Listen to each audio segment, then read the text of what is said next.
Okay. Good evening. We are in our Monday weekly English lecture, and today I would like to speak about the covenant that we made with HaKadosh Baruch Hu. It's, as you know, in one way it's a conditional covenant. On the other hand, it's not a conditional covenant. What does it mean? It's not a conditional covenant that whether we are good, whether we are bad, Hashem already is bound to the agreement, because He made the agreement with Rabbi Mizrachi and Yaakov. He will never replace their children.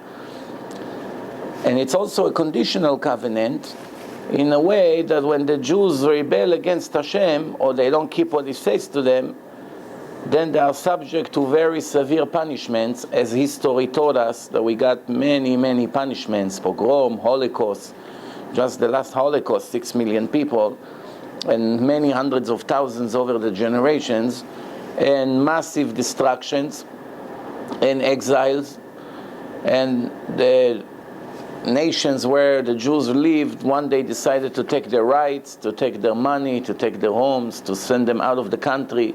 After you establish yourself 10, 20, 30, 50 years, you buy, you invest, you have real estate, you have businesses, you own stores.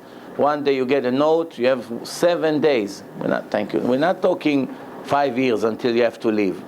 They gave them short notice. In 7 days, if you don't want to get killed or go to jail, in 7 days you have to leave the country. Everything you have, nobody would buy from you, because they know you anyway have to leave. So they wouldn't buy, they wouldn't give you money, and if they give you, it's very little, much less than what it's worth, and that's how the Jews lived for 2,000 years. The prophet Yecheskel, which lived 2,600 years ago, one of the main prophets that we had, Ezekiel, this is what he wrote. It says, "Ve'oleh al ruchachem," if you think, this is the words of God to His children, Ayo lo tiyeh asher atem omrim, it will never be what you are saying, niyeh kagoim, let's be like the goyim, like the Gentiles, kemishpechot ha'aratzot, like the families of the nations, lesharet etz va'even, to follow wood and stone, Christianity and Islam. If you remember in my film Torah and Science, I showed that when the Torah speaks about wood and stone, inside those verses you have JC is hidden, Yud, Shid, and Vav in equal skip of 49 letters, and you have Mecca also in equal skip of 49 letters, to show you it's not coincidence that he's speaking about stone and wood. He's talking about Christianity and Islam, which are the main religions in the world today. So the prophet says, remember, the prophet Ezekiel is 600 years before Christianity started. There was no Christianity. And 1300 years before Islam started. There was no Islam. So this is what he says. If you think that it's possible for you to be like the Goyim and follow the wood and the stone, something like that cannot be, Hashem says. Right? Chai ani, I swear in my name, God says, Hashem Elohim. Whenever there's a duplication in the name of God, it comes Yud, Hey, Vav, and Hey, and then right after that Elohim. There are two different dimensions of HaKadosh Baruch Hu. I don't know if dimension is the right word. Maybe there's a better word in English, but what it means, that HaKadosh Baruch Hu appears in different ways. When it's Yud, Hey, Vav, and Hey, it's the name of mercy. That now the judgment is in mercy, with mixing mercy in the judgment. When it appears Elohim, Hey, Aleph, Lamed, Hey, Yud, and ending Mem, that's the name of the judgment. Now it's time of judgment. When it's Hashem Elohim, it's a mixture of the judgment and the mercy together. Whether you go with the mercy, whether you go with the judgment, you should know that I swear in those two names of mine, the name of the mercy and the name of the judgment, אם לא ביד חזקה ובזרוע נטויה ובחמה שפוכה אם לא חלכם, that I will control you, I will be your king, with strong arm, with strong hand, with strong arm, with anger.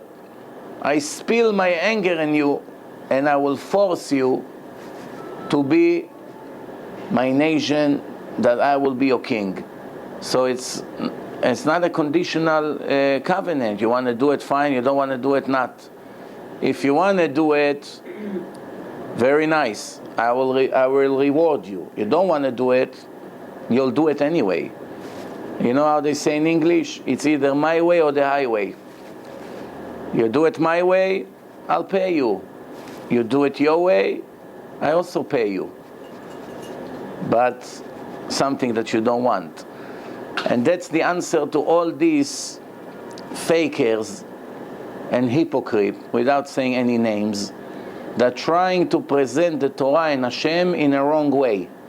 Why? Because they want to sound pleasant to their audience, and they try to always describe God as 100% merciful, loving, love the wicked people just when he loved the righteous people.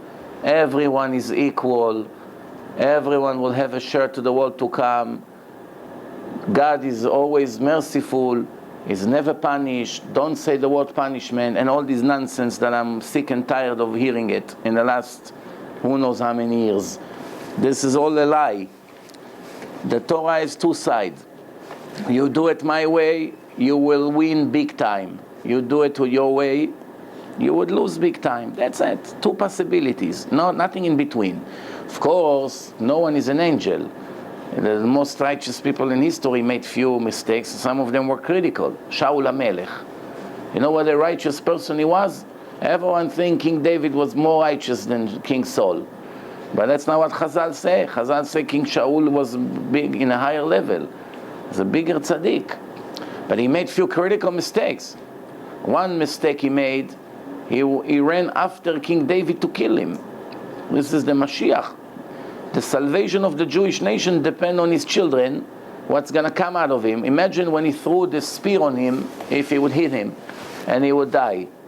We'll never have Mashiach. You know what the tragedy would be? But he was a very righteous person. And he made one critical mistake. It ended up good in the end. Hashem protected David. He did not let Shaul interfere with his plan. Then he went and killed the city of Nov. Everyone was there. Nov, Ira, Kohanim. Many of them, many of the Kohanim, he killed all of them. So that was another critical mistake. And then he made the most critical mistake, that Hashem told him, destroy Amalek, the nation of Amalek, destroy them. And he destroyed everyone, and he left one, the king, Agag. He left the king. And from the king, already made one woman pregnant. And after that, when Prophet Samuel came and he saw that he's still alive, he killed him. But it was too late already. The descendants of Amalek restarted. That was 3,000 years ago. And then we had the Holocaust. Look what they did to us. 6 million Jews died. If Shaul HaMelech, King Saul, would kill the last person, we wouldn't have Aman. Well, Aman, it's not so bad. It turns to good. We have a Purim holiday. We eat Oznei Aman. We have gragers, we dance, we get drunk, a little bit l'chaim. No, me'az yatsa matok. From the poison, honey came, right? So, you know, it's a happy end. So Purim, fine. But the fear that they had, Aman wants to destroy everyone like Hitler, and they had the stamp of a king, there's a big fear. So all this fear that the Jews went through could be prevented if Shaul would do what Hashem told him. And plus, in the end, they did what they did. The Nazis is Amalek. Zo Germania shel Edom, the Gemara says. Gemara in Megillah. This is Edom, this is Esav, Edom, Amalek, this is all one. Even though Amalek is a mixture of Arabs and Philistines and Esav, it's a mixture of everything. Because remember, Esav and Ishmael got married together. When Ishmael heard that Yitzchak doesn't want Yaakov to marry girls from Canaan Why? Canaan was the fourth son of Noah, of Ham. Ham had 3 sons. Noah had 3 sons, Shem, Ham, and Yefet. Shem is the founder of the Jews. Later the Jews will come out of him. Anti-Semite is someone who ate the descendants of Sem, the Jews. Sem was one, the righteous one. Then there was Yefet, was the all Europe, all this area with the beauty. And then there was Ham, Africa, those area. Ham had 4 sons. Who were the 4 sons? One of them, his name was Mitzrayim, Egypt. One of them was Put. One of them was Cush. The word Cushi in Hebrew referred to the black people. Many ignorant people think that Cushi is a bad word. Cushi, it's not a bad word. Cushi is like saying Jewish. Jewish is a bad word. This is what we are. You cannot get offended. Someone tell you, hey, you Jew. Why to get offended? Yeah, we know what he means, but yes, I'm a Jew, so, well, better he calls me what I am, no?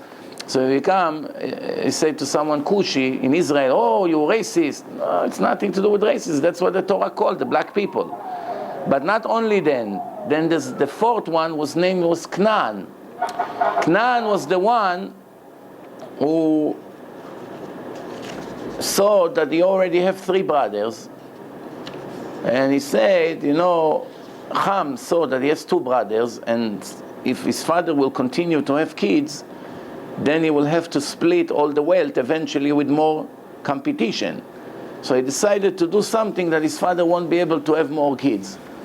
So Chazal is teaching us that the one who gave him the advice that Noah is drunk in a tent was this one, Canaan, the 4th son. He come and said, come see grandpa, he's drunk. And he went and did what he did. And when Noah got up, the Torah says, "Vayikatz mishnato," and he got up from his sleep, and he saw what his son did to him. He saw something in his body. How did he see? They didn't have videos. You come and you see in a security camera what happened while you were sleeping for 10 hours. So he got up, he saw something in his body. So the oral Torah teaching us that he made him unable to have kids anymore.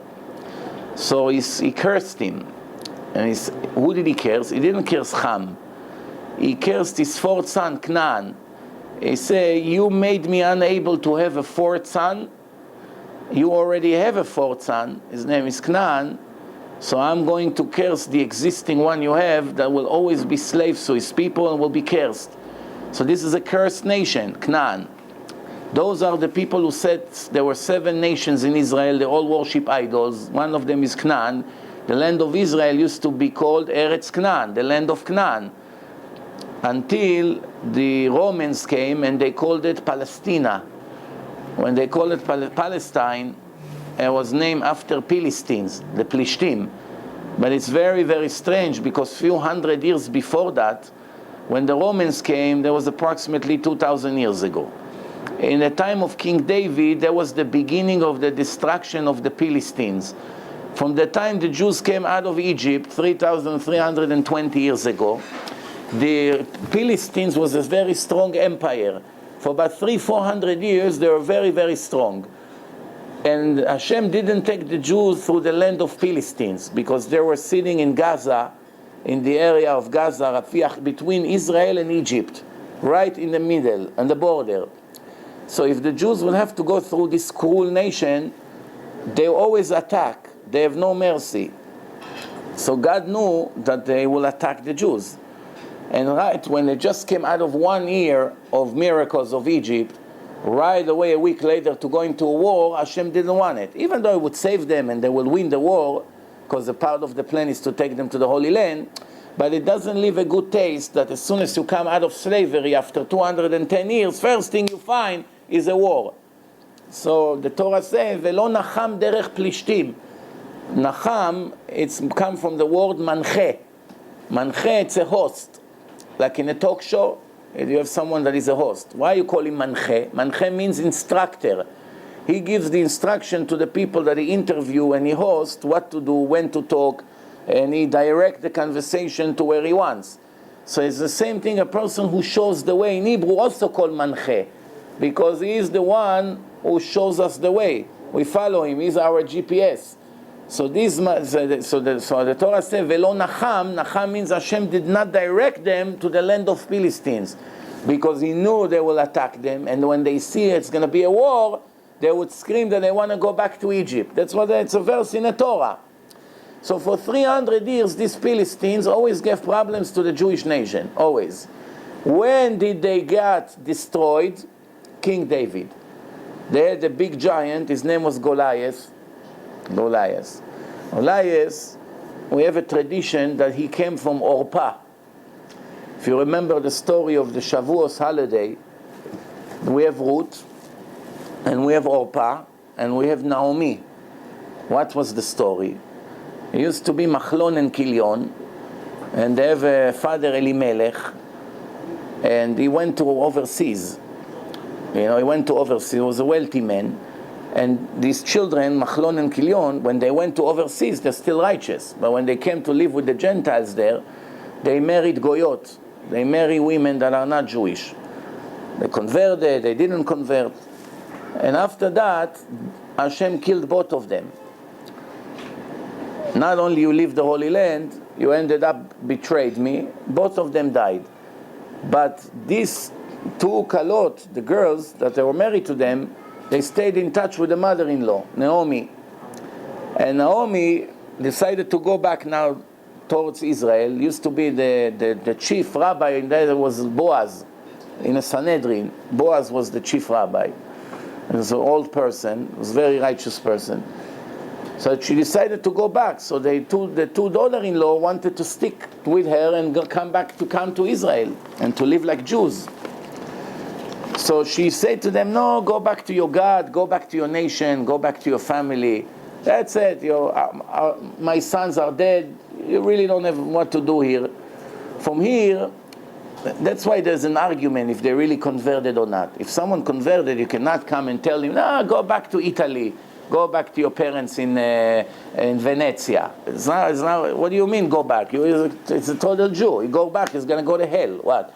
He's going to go back to be a goy? Cannot be a goy. Once you converted, you have a new neshama. That's it. Cannot decide after 2 years, it's too much for me. Let me go back, be Vini. It doesn't work that way. So the fact that she sends them back leaves us, we don't know for sure, leave a doubt if they ever converted or not. One way or the other, one of them was Ruth, one of them was Orpah. Orpah, after she sent her back, she went back. Ruth did not go back. She said, your God is my God, your nation is my nation, wherever you go, I'm going to stick with you. And she came, and then she met Boaz, and then David HaMelech came from her, King David, and the Mashiach is going to come from her. That's the story. And Orpah went back to her Philistines over there, and who knows what happened with her, but one thing we know, that she gave birth, eventually this Goliath came from her, this giant. And he is the one who now the hero of the Philistines. So the Philistines, they knew that the Jews don't have any hero like their giants. So they had an idea. They say, you know what? Instead of us killing each other and thousands will die, we want you to be our slaves and pay us taxes. You want us to be your slaves and pay you taxes. So let's make a combat between two individuals. One from you, one from us. That's the story. So the Jews say, okay, 1 against 1. Now King Saul was the king, and Shmuel was the prophet, Samuel. He was afraid to go against this giant. He was huge, very strong, and he's all full of metal. He's covered from metal. How are you going to even reach him? It's very big. So King David, which was not tall, he comes to Shaul and say, let me go fight him. And he said to him, no, you cannot beat him. He said, no, don't worry. When I was a shepherd with my father's sheep, the bear came to me, against me. I won against the bear. He was giving him signs that I know I can handle it. He gave him his uniform. And Shaul HaMelech was a very tall man, and David HaMelech a short man. King David short, and all of a sudden he saw the uniform match him. A miracle happened. The uniform was matching him. So he said, there has to be Ayin Hara in it, something. He didn't want it. And he took stones and a slingshot, and he came to fight against Goliath. When Goliath saw a short man like this, young, come with rocks against him with his big sword and his helmet and all that, so he started to curse God. He started to curse the Jews. God, he said, you come to me, what, I'm a dog? You're coming to me with rocks? It's like an insult for him. So now David HaMelech wants to take a stone into his forehead. Problem is, he's covered with metal. The rock cannot penetrate a metal. It's a problem. Since he was such a big Chacham in Torah and had Ruach HaKodesh, so, and you know, in 3,000, you read Tehillim, you understand who King David was. If you don't read Tehillim, you'll never have an idea who he was. The holiest man in the land, which Samuel the prophet. So he made a deal with the angel of metal. Everything in material, every material in nature is under the charge of an angel. There's an angel of the water, the angel of the metal, different kinds of angels that Hashem used for his creation, like his messengers, his servants. He said to him, if you let me penetrate the rock into his forehead through the metal, that it's under your control, I will make a decree today, after 300 years that the Jews were making circumcision with a rock. They take a piece of a rock, they chopped it, they make it very sharp, make it sharp in the edge, and becomes like a sharp knife, and that's how they used to circumcise the baby. Today we all do it with metal, with a razor, and a special tool that holds the rolah and cut. Today, after 3,000 years, that's thanks to King David and the story that I'm telling you. But before that, for 300 years, once they entered the land, they used to do it with a rock. Even in the Torah, Moshe Rabbeinu did not circumcise his sons because they were in a desert. It was dangerous. When they came to the hotel, the Torah said that the angel of death wanted to kill the boy. And Tzipporah, the wife of Moshe, ran and circumcised the kid. But she took a rock, tzur, it's a piece of rock. So in the time of Moshe, still doing it with a rock. David HaMelech said, if you let me penetrate, I will take the mitzvah from the rock, from the stone, and transfer it to the metal, to your territory. And of course, the angels won it. So that deal went through, and the stone went into his forehead, and he fell and he died. Then what happened? Now he has to take his sword out and chop his head off. The sword is huge, and there's a special nut around the sword. You cannot open it. It's a professional nut. He doesn't know even how to start. Go one inside the other. It's very complicated. He doesn't know how to take the sword out. Cannot chop his head with a regular sword. It was a huge giant. So he made an announcement. Anyone who will open his sword with the nut will be given the greatest Jewish girl in the land to be his wife. Who came? Uriah Hitti. Uriah Hitti, one of the bad nations that mentioned in the Torah is the Hitti. Hitti, Prizi, Chivi, Evusi, all these nations. Uriah Hitti came and he opened the nut. How did he know? He was the one who made the nut. Why? He was the servant of Goliath. He was his servant. He made the nut, he opened the nut. Hashem said to King David, oh, you became God? I put Goliath in your hand, I made you this miracle, now you announce who's going to marry who? So your shidduch, your soulmate is going to him. And Bathsheba, which was the shidduch of David HaMelech, went to Uriah Hitti. Later, David sent someone to call Uriah Hitti to come to him, and he didn't want. When the king calls you and you don't come, you must get executed. That's disrespecting the king. The king is a messenger of God in that time. If someone doesn't come when the king calls him, then everybody else would do the same. It's not open for negotiation. It's called mored b'malchut. That's the expression. Rebelling against the kingdom, against the king. But David HaMelech didn't want to kill him. Why? Because if he kills him and then marries his wife, which is supposed to be David HaMelech's wife, everyone would talk.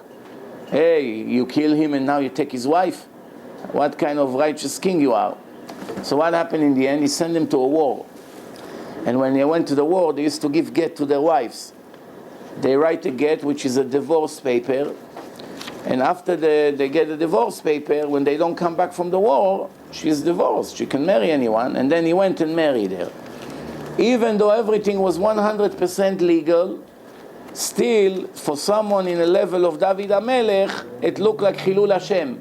That the people say, see, he sent him to the war, now he doesn't come, and he goes and marries his wife. And for that, Hashem sent him Natan the prophet with the parable. He gave him a mashal. You know what the mashal is? The mashal is, he said to him, someone that has thousands of sheep, very wealthy man. And then he met a very poor man that has one skinny sheep. One. Hardly has one. And he makes his living from the little wool and the milk that he has. And now the poor man came and took the sheep from the rich man came and took the sheep from the poor man. Someone like that, what do you think about him? So David HaMelech said, Ben Mavetu, deserve to die, he doesn't deserve to live, such a person. So he told him, you are the one. You're the king, you have all these wives, and there's somebody who has a wife, you send him to the war and you take away his wife, even though she was supposed to be his wife. And that's the story. Now what's the difference between David and Shaul? When Hashem sent Natan to David to tell him that he made something that looks like a sin, right away he admitted. He said, Chatati, I made a sin, I'm going to do tshuva. When Hashem sent Samuel, the prophet, to Shaul, he told him, why didn't you kill Agag? What is this, the noise of the sheep? You're supposed to kill all the sheep of Amalek. Hashem said, do not leave any memory from them. So Shaul said, the nation of Israel, they wanted to sacrifice all these sheep to Hashem. It's a shame to kill them for nothing. Let's use them and sacrifice them on the altar. So Shmuel told him, but Hashem told you exactly what to do. You cannot mix your own opinion with that. So he was trying to give excuses. And then when the prophet said to him, Hashem is going to give the kingdom to your friend which is better than you. Who was it? His enemy. The one he was trying to kill, David HaMelech. David was a very good friend of his son Jonathan, and David was very good friends. Jonathan cooperated with King David supposedly against his father because he was righteous. He knew that David is right. But from the story of the Tanakh, we find out that David HaMelech used to play nevel. Nevel looks like guitar. It has strings, and he used to play with this. And he used to play and he played violin, so he was a musician. And he was a musician, he had the flute, he knew how to play instruments. He was playing music for Shaul HaMelech, for King Saul. Whenever he was depressed, he used to call him. He was playing music, so from here we see that music cheer up the soul. One of the food of the soul, besides color and nice color and good smell, is also nice sound, nice music. So once he was down, he was playing for him. And every Rosh Chodesh, Shaul HaMelech used to make a great meal, and David and his son Jonathan used to be. We read in the Haftarah of Rosh Chodesh that he asked him, where is Ben Ishai? Where is David? He didn't come to the Suda. But David already felt that he's his enemy. He's planning something for him. And Jonathan was covering for his friend David until he got to a point that his father threw the spear at him, and he said to him, Ben Na'avat Amardut, you're a boy that rebelled against his father. Like the Torah said, Ben Sorer Umoreh, a kid that rebelled against his own parents.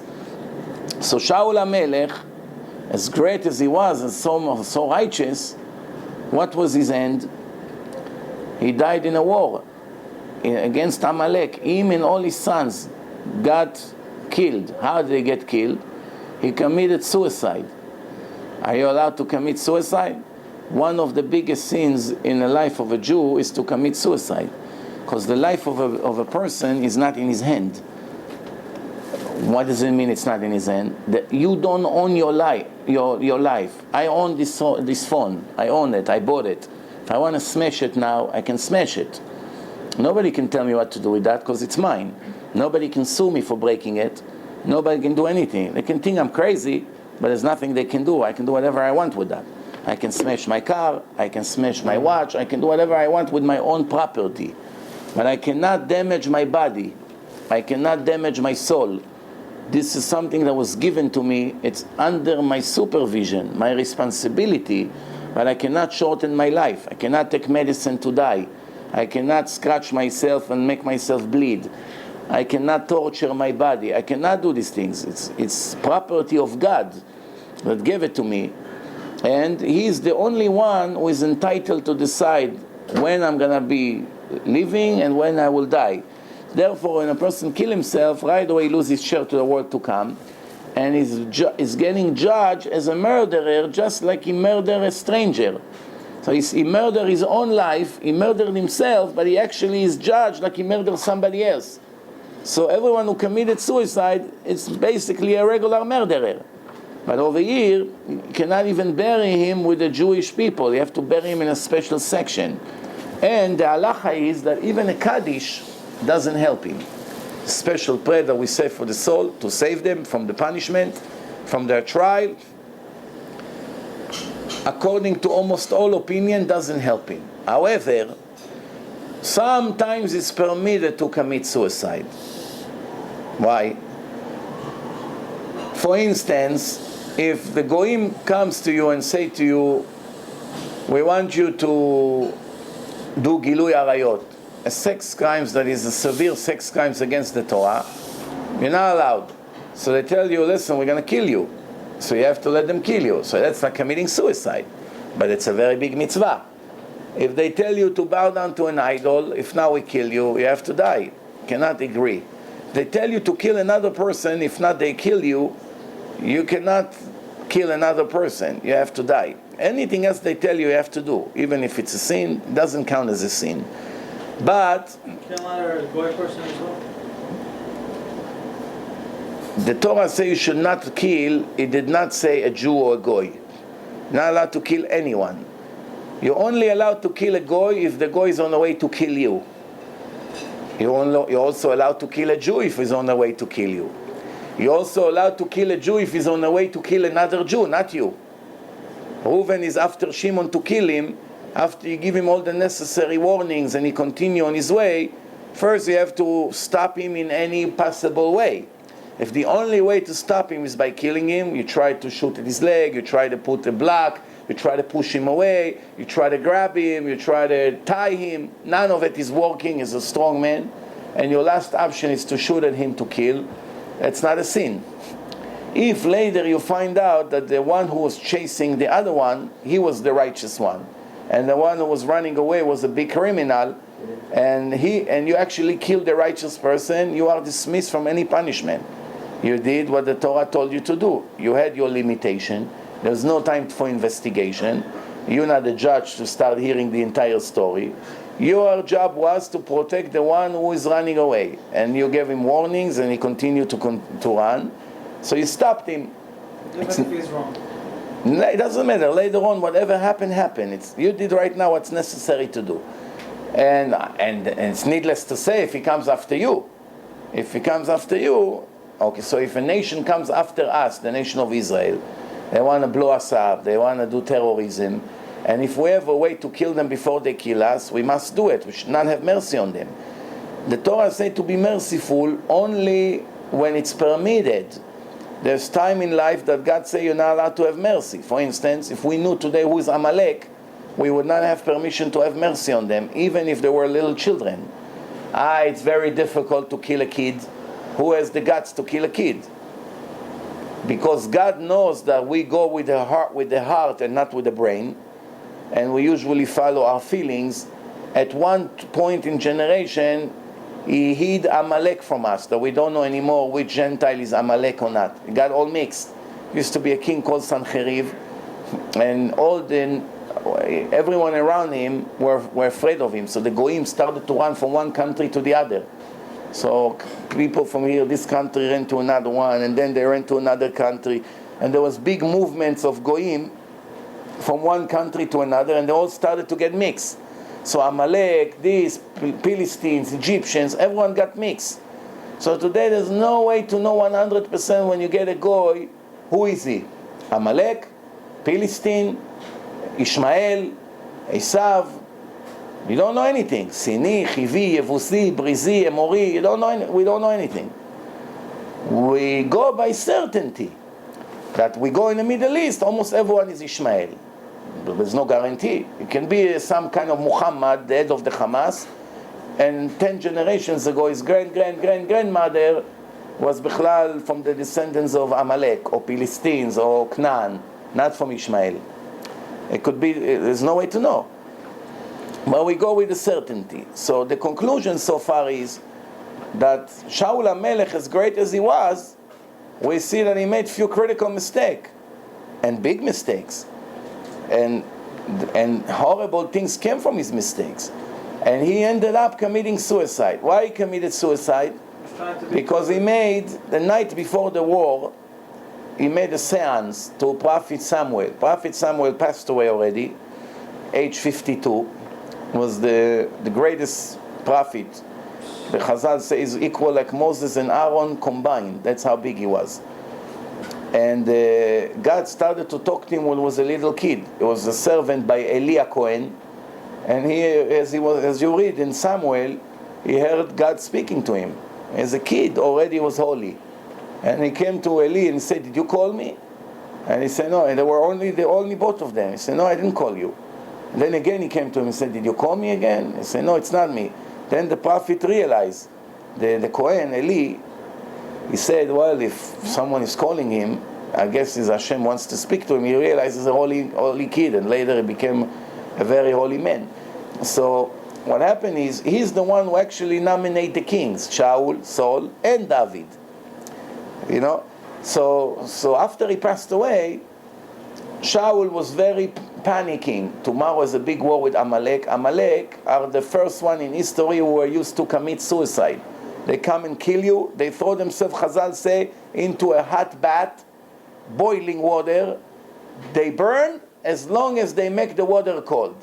That's an expression to someone who gives his life. Like David HaMelech wrote in Tehillim, we say it in a Hallel, Savuni kedvorim doachu ke'esh kotzim. They come, savuni means surrounding me like the bees, and attacking me like the bees. What does it mean, attacking me like the bees?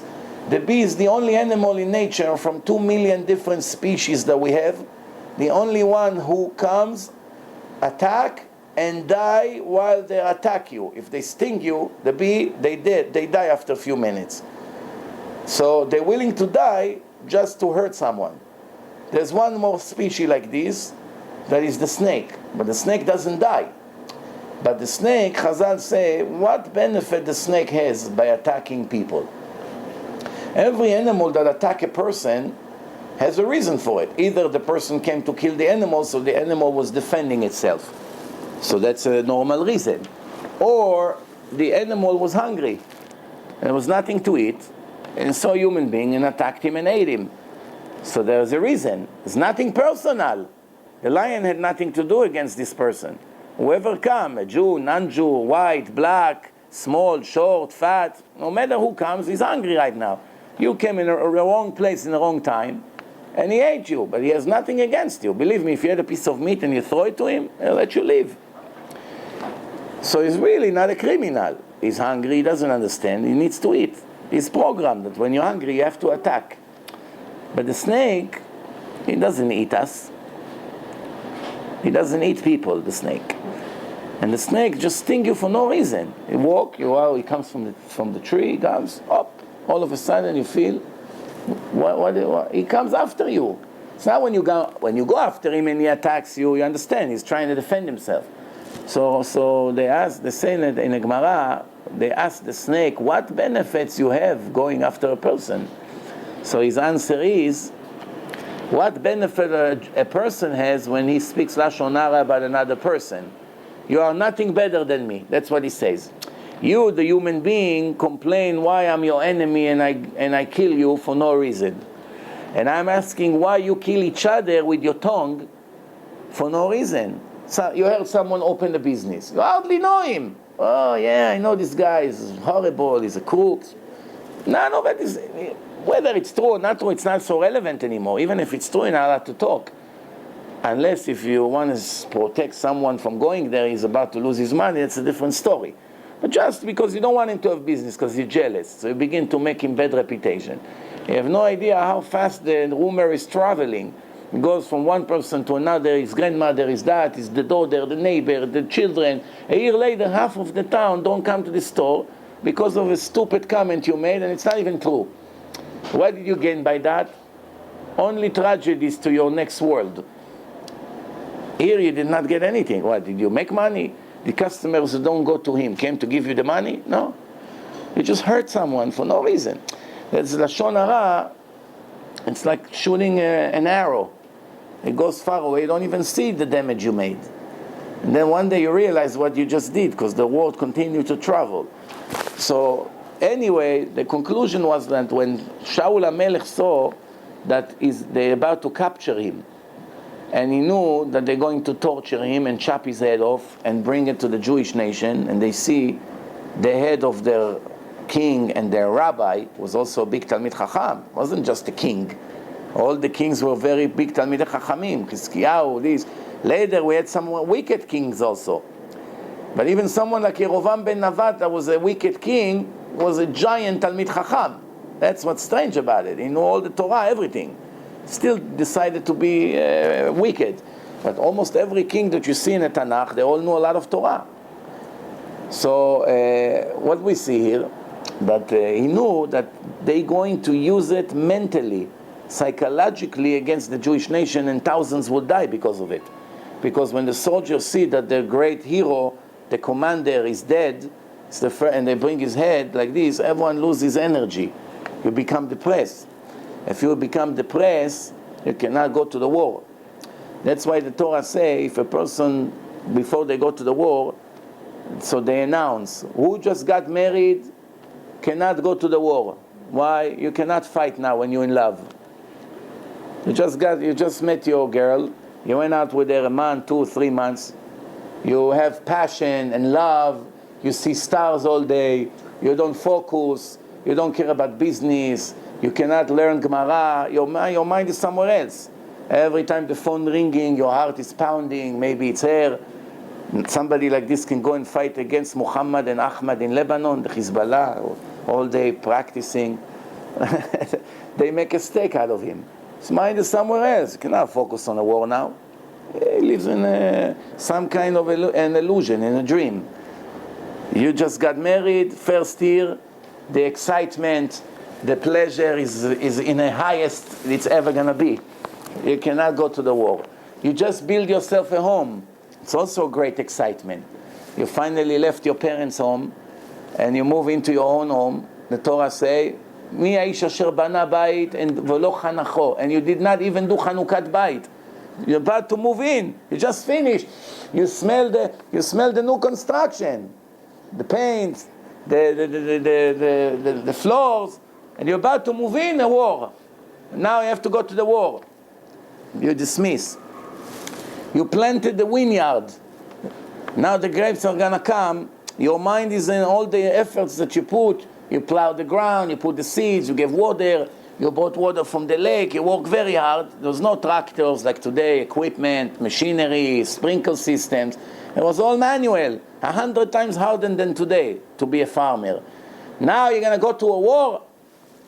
That reminds me about a true story that happened in Israel in the Yom Kippur War. What happened is the Arabs,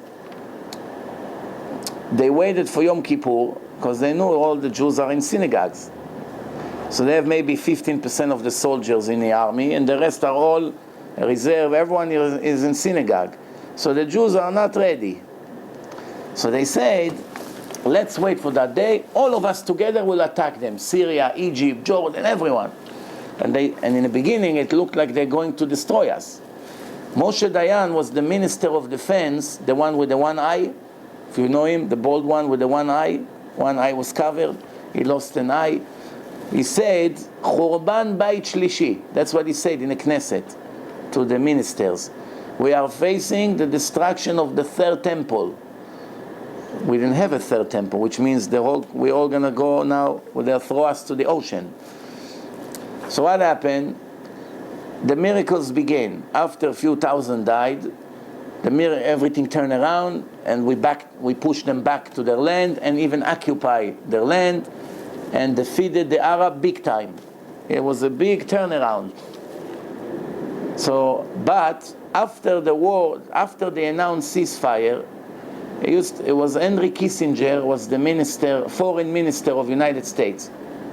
He was handling the negotiation between Israel and the Egyptians about where to draw the temporary border until they will have political arguments about it.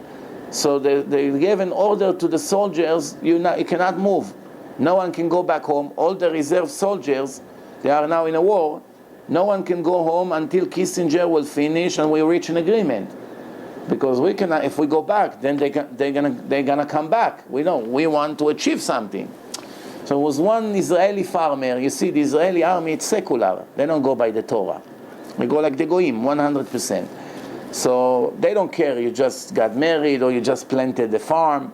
You just have thousands of tons of grapes or tomatoes. They don't care.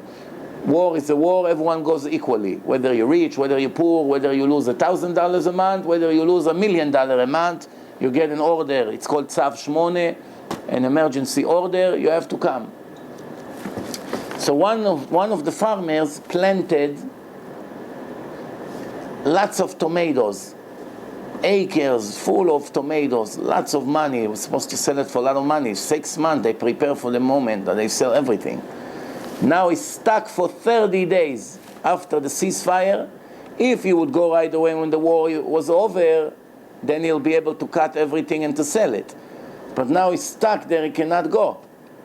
He's stuck there for 30 days, every day thinking, I lost another $5,000. Because more tomatoes become rotten. By the time they reach an agreement, he lost 300,000 lirot, which was a fortune. And it was a value of a private villa, private house. That was the value of the money that he lost. So since he went bankrupt immediately, he had to lose his home. So he put his home to sell, and he sold his home, and he got lucky that a few weeks before he sold the house, they made an announcement that the moshav, it's like a kibbutz, the place where he lived, the government will go and give permission to change the zoning. Right now it's farmers' land. It's going to become private land, which means builders can buy it and build higher buildings or commercials. It doesn't have to stay farms. So the value of the land went up from 300,000 to 360,000. Oh, now I remember, the damage that he had was 60,000 lirot, 60,000. So, and the value of the house was 300,000 lirot. Now he had to sell it because he has to pay the 60,000 for the workers, for all the things that he lost, whatever he can. So he went up, he sold it for 360,000. Then he took 60,000 and paid for all his debt. And 2 weeks later, they made an announcement that the government changed their mind. And now here comes the story. Just when he was depressed, he was waiting to the lawyers to do the job that he's going to lose his house. His friend called him and said, "We have a wedding of our friend tonight. Are you coming?" He said, "I'm not in a situation to eat and drink. You want me to go and dance in a wedding now? I'm so depressed. I lost my home." So he told him, "Adrabah, the opposite. On the contrary. Now you have to come and listen to some music. It will get you out of your depression. I'll help you out. I'll pick you up. Come, let's go." No, yes, no. For half an hour he's begging him to come. In the end he said, "Okay, I'll come with my own car. You go, I'll come now." Okay. So he went there. As he come and parked the car next to him had a big black bag on a trunk. He's thinking to himself, who put a bag here? He opened slowly the zipper and he see tons of money, bills, like this. He quickly looked around, he see no one is there. He took it right away in his trunk. Then he went inside the wedding. Quickly, when he was in a car, he checked inside. He saw so much money. He was so happy. He said, "Wow, Hashem, you're so great. Send me all this money." Now he went to the wedding. He was dancing, sweating. His friend told him, "You sure you were depressed? You have anything against the groom? That you didn't want to come?" He Say, no, I worked on myself. That doesn't tell him I just found a treasure. So he said, Baruch Hashem. Now he comes out, 12 o'clock at night, the wedding over. He comes out, he see police car, police write a report. He see a young guy. He's crying like crazy. Wow, my boss is going to kill me. I'll get fired. It's all the weekly profit of the business. How did I do it? I left it for a few minutes. I wasn't thinking. So he goes now in the car and he's thinking, should I run away or not? Should I run away or not? He's thinking to himself, that's my future. That's going to get me out of all my problems. Why not? The evil inclination is a genius. He always gives you the wrong advice, but he convinces you that it's the best advice. In cases like this, what the Satan is coming and saying? You deserve it. You're a hero. You were in a war while this young guy was playing soccer and basketball, enjoying life. You went in a border for 30 days. You fought. You risked your life. So what? You deserve the money. Hashem sent it to you. Take it. Don't be a fool. You know how it is. So he thought to himself, how can I build my future with the misery of another Jew? A religious guy. So he said to him, tell me, are you by any chance talking about a black bag that you're looking for? The guy said, yeah, well, you saw it? He said, yeah, I saw it. I didn't know. I mean, I saw it here. I didn't know. I took it. It's yours? Yeah, well, what's in it? My money. It's all belonged to my boss. He ran quickly. He gave him the bag. The guy couldn't stop thanking him. Thank you. Okay, he gave it to him. He's going back home. The depression came back, now double. Because the Yetzer Hara doesn't leave you alone. You're full. Your problems could be over. Why are you so righteous? Didn't Shlomo HaMelech say, Al tiyeh tzadik harbe? There's times that, you cannot be the most righteous person in the world. So now what happened is, the next day, the rumor came out, while he's negotiating to sell his house, that the government will unfreeze the land, and it will be able to, private contractors will be able to buy it. So the value of his house went overnight to 360,000 lirot. Quickly sold it. 2 weeks later, the government changed their mind. They were negotiating. So the rumor came out now that they won't do it. So the value of the house went right back to 300. So he called up the guy and he says, see, you told me that you're buying it because you want to do something, developments there. Now when it's off the plan, what are you going to do with the house? He loved his farm, his house. Told him, I regret I bought it. So I'll give you 300,000 for it. Would you sell it? So he's serious? Yeah, I'll sell it. He went and bought his house back. Because all he needed is the 60,000. The value. So Hashem gave him back for all the money he lost while he was in a war. But Hashem tested him. First, he sent him the money in an illegal way. This is what life is all about. It's always like this. First, you got an opportunity to make it in a non-kosher way. Since he passed the test, Hashem gave him the money in a kosher way, plus a huge reward that he will get for passing the test. But he still didn't make the profit of the tomatoes. Well, he didn't make the profit, but he didn't lose what he was supposed to lose. So yes, he didn't make the profit. He wasn't supposed to make the profit, but at least he didn't go bankrupt. Later, he built himself back up. So what do we see here? That he passed the test, and Hashem saved him anyway. So in the time of the Torah, if you just planted the farm, you don't go to a war. So all these things that happened in their time, Shaul HaMelech knew that if they knew that they killed the king of the Jews, it will cause so many Jews to die, so he gave his life up.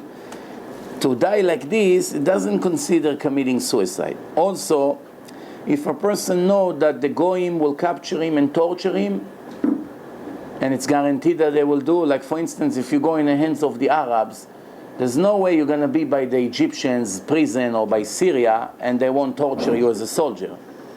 There's no way. So what happened is that if you know that you're about to be there, you might as well kill yourself to save yourself 10 years of torture. Understand? So that's not considered committing suicide. Or if a person is in a mental condition, which means he has a mental psychiatric problem. People like this, most cases dismissed from keeping mitzvot. We're not talking a minor psychiatric problem that can be treated with pills and medicine. As it's 1 out of 10 people in the world has Prozac, this, depression. It's a very common thing. And they function, they marry, they do a lot of things. We're not talking this kind. But we're talking people who have other things. If they have this and they committed suicide, it's not somebody that Kaddish doesn't help him, because it wasn't 100% like a regular person. But if a person just lost money, perfectly normal, he lost today in the stock market $20,000. Even if it's all his money, where is your emunah? Well, Hashem gave you the money, he can give it to you tomorrow again in a different way. Where is your faith? Where Hashem feed the whole world. Do you think he's going to leave you now to die? So he prepared for you a year or two of a hard time. You pass that hard time, then you go back up. Everyone has his bad times in life. Even the most wealthy people, they have hard days. Today you look at the people like Warren Buffett, right? Today he's very profitable, he's making a lot of money. But 2-3 years ago, I think he lost, in a very short period of time, $1 billion in the stock market. And there's Edelson, the richest Jew in the world, Sheldon Edelson. He owns Las Vegas Sand. It's a very big company in a casino in Las Vegas. Casino hotels. In one day he lost 30% of his wealth, and there were many hundreds of millions of dollars in one day. These hard days. One time this Roman Abramovich, another billionaire from England, a Russian Jew, in one day also lost fortune amount of money that 1,000 people can live all their life with what he lost in 1 hour. So yes, you say, yeah, he lost $1 billion or he lost $3 billion, but at the same time still have another 10, 20. That's wrong thinking. Because the nature of a person, he doesn't comfort himself with what he have left. He always think what I lost. This is the way the Satan is always focusing a person on a negative. The Torah say, focus on a positive. The Satan say, look what you just lost. That's why many people that lose money, it turns them into thieves. Up to now, they're not stealing. They're making plenty of money. One day they lose a lot of money, they begin to steal. Cheat on a commission, don't pay the suppliers. They try to get back what they just lost. They borrow and they don't pay back. They play tricks. And they think in their mind, the $1 million that I lost, I have a plan how to get it back. I don't pay this supplier, I don't pay that, I make bankruptcy on this business, I cheat my employees for 3-4 months on a commission, eventually I make an insurance fraud, all together, I'll make back all the money. And sometimes it looks like he did it. Now his problem became 100 times worse. Because first of all, Hashem will take back this money that he stole eventually, and he has to pay double now. And plus he will get the punishment for torturing all the people, all the innocent people that he stole from. So the thief is the biggest fool. First, you do not keep what you stole. Second, you're going to have to return it plus double. And the punishment didn't even begin yet. That's the only reality now. It's a penalty. It's a local penalty now. The punishment of torturing the people and give them hard time and steal their life away is yet to come. That punishment is not dismissed yet. So if you stole $1 million and you ended up in 10 years losing $2 million, that's really not the punishment. The punishment is still to come for you torturing this guy and that guy and this, and who knows how many people got affected from your decision to steal. So just before we finish, I just want to conclude. So it's like this, listen good. It says like this. The Gemara in Masechet Shabbat, page 56, it says, Kol haomer David chata, everyone who say David HaMelech made a sin, eno ela toeh.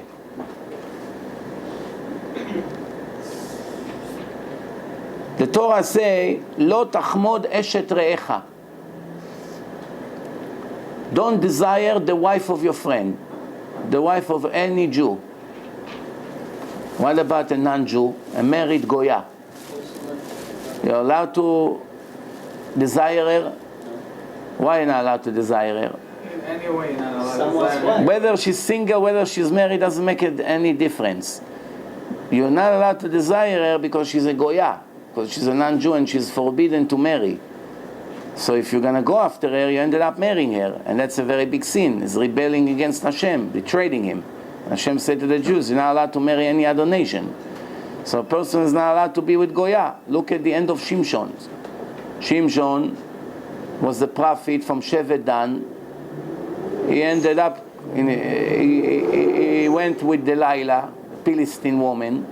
I made a whole lecture last night in St. Louis, Missouri, about Ishmael, the exile of Ishmael in English. You should listen to it. It's very interesting. The whole history of the conflict between the Jews and the Arabs, where it comes, who are the Palestinians today, from what nation they came. Very interesting lecture. One of the things in the lecture I said that the Bin Laden, with the help of the Palestinian terrorists that he had, they blew out the Twin Towers and killed 3,000 people. And that's measure for what Shimshon did to the Philistines. He killed 3,000 of them in Ashkelon, in a stadium. Moment before he died, he said, Tamut nafshi im plishtim. My soul will die with the Philistines. I asked God, give me one more time the strength to knock down these two poles. One pole and second pole. Two poles, like the twins. He knocked it down, the whole stadium came down, 3,000 Philistines died. 3,000 years later, a nation called Palestinians were dancing on the roofs when the twins were falling. Almost the 18 terrorists, almost all of them were Palestinians, all the terrorists, almost all of them. One is Saudi, and most of them were Palestinian terrorists. And they knocked down the building. And it's interesting because the Zohar said there will be a dog, from the mixture of Philistines and Ishmael and Amalek. His name will be Bin Laden. It says Bin Laden. He say Bin Laden without N. Why? Because in Aramaic, you don't say bin. Ben, it's in Hebrew, ben. In Arabic, they copy from the Hebrew language, most of the words. So ben, it's Ben. Ibn is Abba, is like the father. So Ben, in Hebrew, it's the son of. Yosef ben David. But in Aramaic, is Yosef ben David, without nun.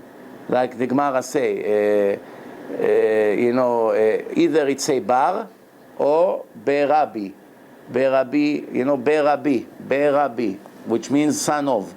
So Beladen is son of Laden, like Osama bin Laden. So he said it will be a dog describing a terrorist in a Zohar, then his name will be Bin Laden, and you see how everything fell into place. But it's very interesting because Shimshon, the prophet, he was giving the Philistines a lot of hard time. They were afraid of him because he was very strong. He had long hair.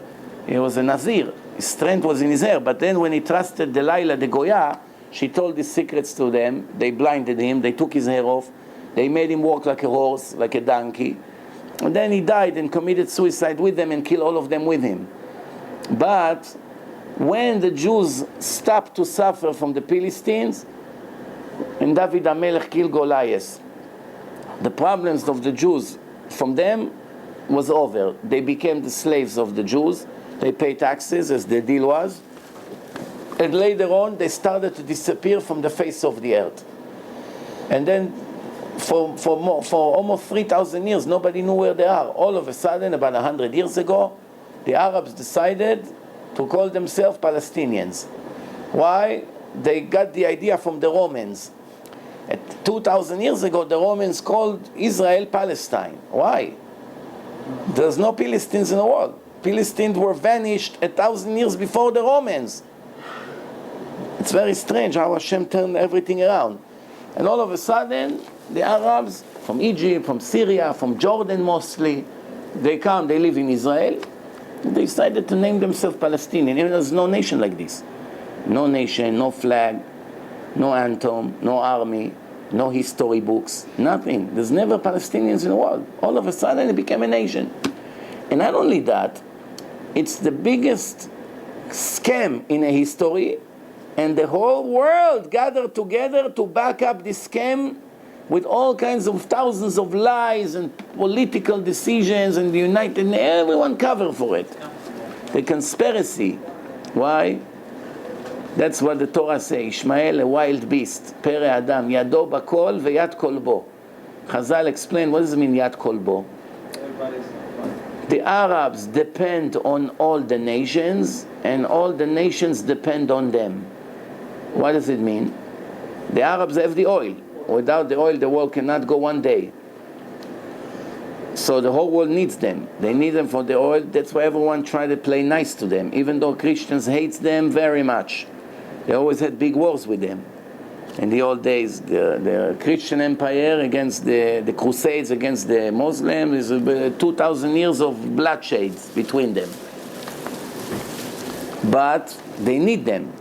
Since both of them hate the Jews very much, right? So they team together. So, for instance, the Nazis used to get from the Arabs lots of oil through Spain in the time of the Holocaust for very cheap prices, because it was to their interest that the Germans would destroy the Jews completely. They're doing the job for us. This is our plan. So they, even though everybody knew what they do, like today, for instance, in Libya, Gaddafi started to kill his people. They went and fought against him and took him out of power. Why? The world doesn't want to show that they sit well with genocide. In Syria, they were ready to go in. Because of the Chinese and mainly the Russians, they're afraid to go in because they don't want to start a war with Russia. But if the Russians wouldn't get involved, a long time ago they go into Syria and get Assad out of power. Why? Kill every day 100 people. It's a genocide. The world doesn't want to show that they cooperate with murder. But when the Jews were murdered for 2 or 3 years, one day after the other, thousands of Jews every day, the world was very happy about it. Until almost nobody left, finally they came to show, oh, here we did something. We liberate the camps, only few survived. That's really what happened. But who really helped the Nazis the most? The Arabs. The only one that was invited to Auschwitz in the time when they were killing hundreds of thousands of Jews there, the only person who was permitted into the camp was one Arab, Sheikh Faisal al-Husseini, the governor of Israel by the Arabs.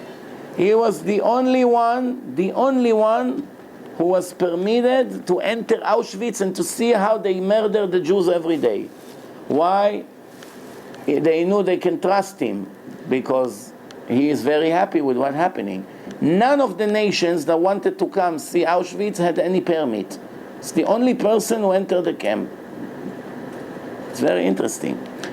And they helped them very much. And not only that, he invited him to come to Israel. Hitler was on the way to Israel. But then Hashem decided in Israel no one will die. In general, in the Sephardic countries, in the Arab countries, they couldn't kill the Jews because they were all religious and there was no assimilation. Everyone was going to synagogue every day. There was no public school. It was only Talmud Torah. All the Jews were modest. Everyone shomer Shabbat. Everyone puts tefillin. Business was with honesty and integrity. So why Hashem would want to kill them? In the European countries, however, about 150 years before the Holocaust, from the time of Moshe Mendelssohn, Shem Reshaim Yirkav, they started itbolelut, assimilation. It got to a point that after 150 years, 80% of the European Jews became fully goyim. They changed their names to goyish name, took off their beard, took off the yarmulke, no tzitzit, they married the Christians, they went to churches, they became reformed. They changed in a tefillah, that the tefillah said that we want Yerushalayim, they say Berlin. They changed. Became goyim. Everything was goyim about them, eating everything.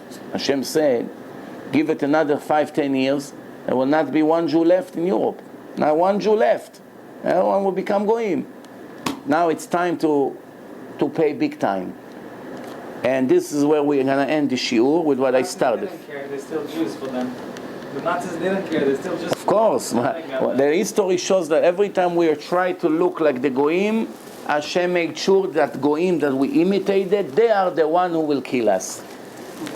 They remind you that your grandmother was a Jew. Half a Jew. Even they kill Christians. Because if the Jew marry a Christian woman and the boy, according to the Torah, is fully a goy, from Zera Amalek, the Nazis didn't care. Oh, you have Jewish blood in you? Kill you also.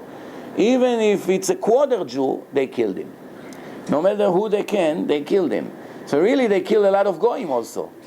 Not everyone that they killed was pure Jew, because it only goes by the mother. Even that number 6 million, we don't know for sure if it was really 6 million. It could have been more, but it could have been less. Based on what I just say, many of the ones who they consider Jewish, and also the communist Zionist movement, when they counted the numbers of the Jews in all the cities, for them everyone is a Jew. All you have to say is that I consider myself Jewish. They give you a passport. Here, come, welcome to Israel. Today they cannot do it because there's a lot of religious people in Israel and they're in a government. But the Zionist movement, who do they care? Ben Gurion, the Prime Minister of Israel, his son married an American Goya here. He was the manager of the Plaza Hotel in Manhattan here. And his daughter was non-Jewish. When they came to Israel, they wrote in her passport, religion unknown. They're afraid to write Christian.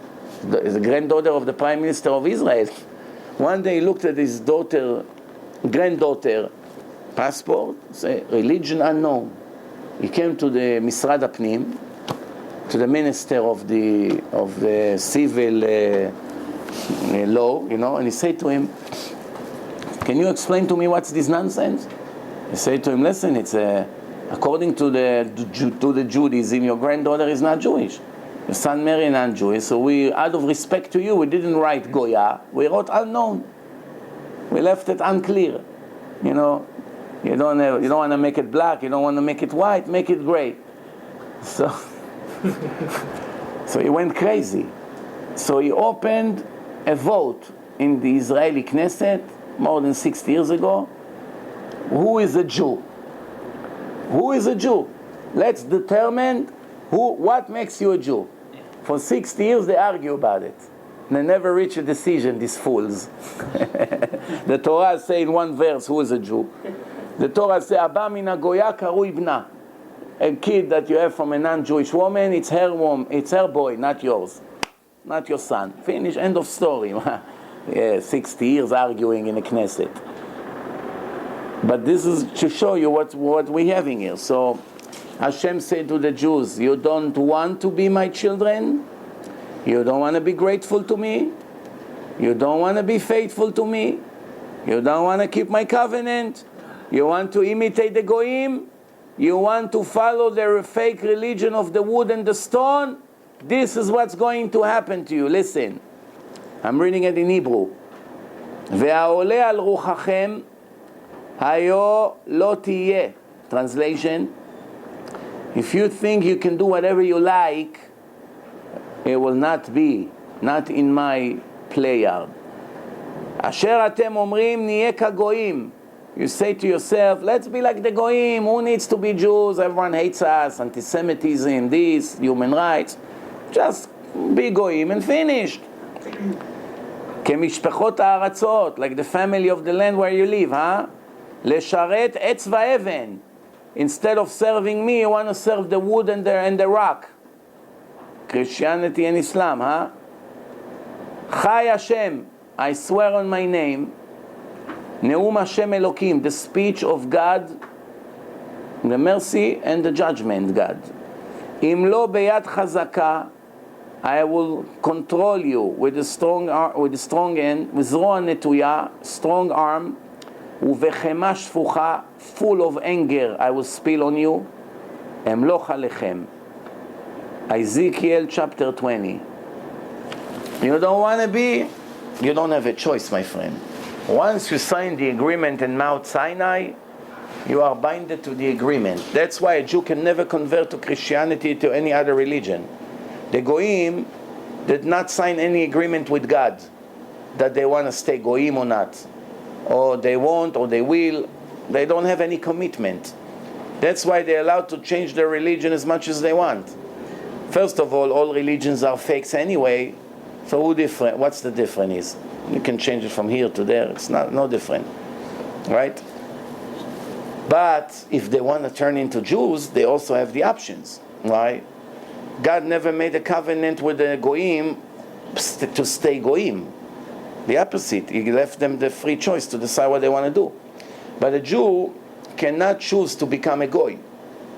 So many Jews ask, listen, why can't I just be a goy? I keep the 7 laws, and I will have a small heaven like the goyim has. I don't want to have a big heaven like the Jews. Because I know I'm not going to be a righteous Jew. It's too much to do. So instead of being a total loser in Judaism, let me be a tail of the fox than the head of the lion. Why? I cannot be. Smart people say it's better to be the tail of the lion than the head of the fox. That's an expression in Hebrew. עדיף להיות זנב לאריות מראש לשועלים. But someone who knows he cannot be, so he say, you know what, let me be a fox, then I be a lion. Let me be a goy that keeps the 7 laws and is a righteous goy. Hashem saying he cannot be. No. Why? Why is it? If there is a king in a palace, the king of the land now, and he has a son, and the son say to him, Abba, I know you gave me $1 billion in my estate. I know I'm going to be one day the king. I know all this. But I want to be the shoe shine that you have. I want to replace with him. He also make $100 a day, no? I don't like all this pressure being a prince. Doing this, paperwork, meeting people, convention, trips, all day like this. I have to dress in a certain way, hot. I have to wear the clothes of the zins, this special fair hat like they have in England. It's too much for me. I don't want this. I want to be Vinny the Goy, play baseball, eat ham on the street, go with short pants, no shirt, in Harlem, open the fire hydrant when it's hot, going like this. That's what I want to be. I don't want to be the prince. What would happen to the king when his son tell him something like this? The king can allow his son to become Vinny in Bay Ridge over there, eating sausages over there without shirts on the street and selling drugs and going with a Barrett machine gun. The king can allow such a thing. It's the biggest embarrassment. So every normal king will say to his son like this, hey, you better wake up and go to the right track or you'll be dead. Fair or no? Because you're not embarrassing yourself, you're embarrassing me. Giving up being a prince? I declared in my Torah, you are my children, and you are telling me you want to be the shoe shine? Shame on you. You want to be the shoe shine? I'll send you Hitler. He will teach you what does it mean to be a shoe shine. And that's what happened. By the Arab countries, nobody wanted to be a shoe shine. They wanted to learn Torah. They wanted to go to the synagogue. They didn't want to marry Fatma and Fatima and Masrouda. They didn't want to marry them. No? Did you ever hear in the history that the Jews in the Arab country had a dream to marry Fatma? Huh? Never. But in Europe, the Jews were standing online. Who's going to marry Christina and Maria? You understand?